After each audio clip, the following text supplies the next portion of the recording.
கோபிச்செட்டிப்பாளையம் பகுதியில் அரசு நெல் கொள்முதல் நிலையங்களில் வெளிச்சந்தையை விட கூடுதலாக பணம் வழங்கப்படுவதால் விவசாயிகள் அதிக லாபம் அடைந்து வருகின்றனர்.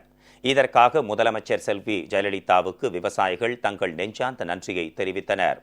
ஈரோடு மாவட்டம் கோபிச்செட்டிப்பாளையம் வட்டத்தில் அமைந்துள்ள தடப்பள்ளி அரக்கன்கோட்டை பகுதி பாசன பரப்பான 25,400 ஏக்கர் பயன்படும் வகையில் பவானிசாகர் அணையிலிருந்து இரண்டாம் போக சாகுபடிக்கு கடந்த டிசம்பர் மாதம் முதலமைச்சர் செல்வி ஜெயலலிதா உத்தரவுப்படி தண்ணீர் திறக்கப்பட்டது.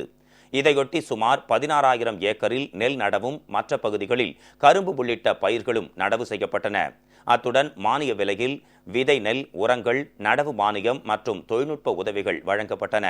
தற்போது அறுவடை பணிகள் நிறைவடையும் நிலையில் முதலமைச்சர் செல்வி ஜெயலலிதாவின் ஆணைப்படி கோபி, பாரியூர், கூகலூர், வள்ளியம்பாளையம், கள்ளிப்பட்டி, டிஎன் பாளையம் உள்ளிட்ட பகுதிகளில் அரசு நெல் கொள்முதல் நிலையங்கள் திறக்கப்பட்டன. இதன் மூலம் விவசாயிகளிடம் நேரடியாக நெல் மூட்டைகள் பெறப்பட்டு வருகின்றன. இரண்டாம் போகத்திலும் நெல் அறுவடையில் ஏக்கருக்கு 30 முதல் 35 மூட்டைகள் நெல் கிடைத்ததால் விவசாயிகள் மகிழ்ச்சி அடைந்தனர். அரசு நெல் கொள்முதல் நிலையங்களில் வெளிச்சந்தையை விட கிலோ ஒன்றுக்கு 15 ரூபாய் 10 காசு கூடுதலாக வழங்கப்படுவதால் விவசாயிகள் லாபம் அடைந்துள்ளனர். இதற்காக முதலமைச்சர் செல்வி ஜெயலலிதாவுக்கு விவசாயிகள் தங்களின் நெஞ்சார்ந்த நன்றியை தெரிவித்தனர். கொள்முதல் நிலையம் திறக்கப்பட்ட காரணத்தினால் விவசாயிகளுக்கு இப்பொழுது நல்ல விலை கிடைக்கிறது. விளைச்சலும் இந்த ஆண்டு ஓரளவுக்கு ஏக்கர் ஒன்றுக்கு 30 மூட்டையிலிருந்து 35 மூட்டை வரை கிடைத்திருக்கிறது.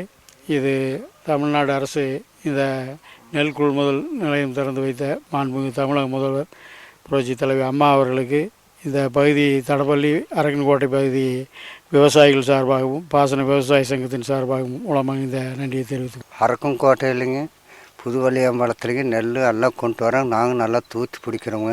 2 மாதமாக விவசாயம் நல்லா கொண்டு வர்றாங்க. நாங்கள் தூத்தி ஏற்றி இறக்குறதெல்லாம் பரவாயில்லைங்க. எங்களுக்கு கூலி நாங்கள் ஒரு 30 ஆள் செஞ்சுட்டே இருக்கிறோமுங்க. டெய்லி லோடு கட்டுறோமுங்க, டெய்லி தூத்தி பிடிக்கிறோமுங்க, டெய்லி மூட்டை இறக்குறோமுங்க.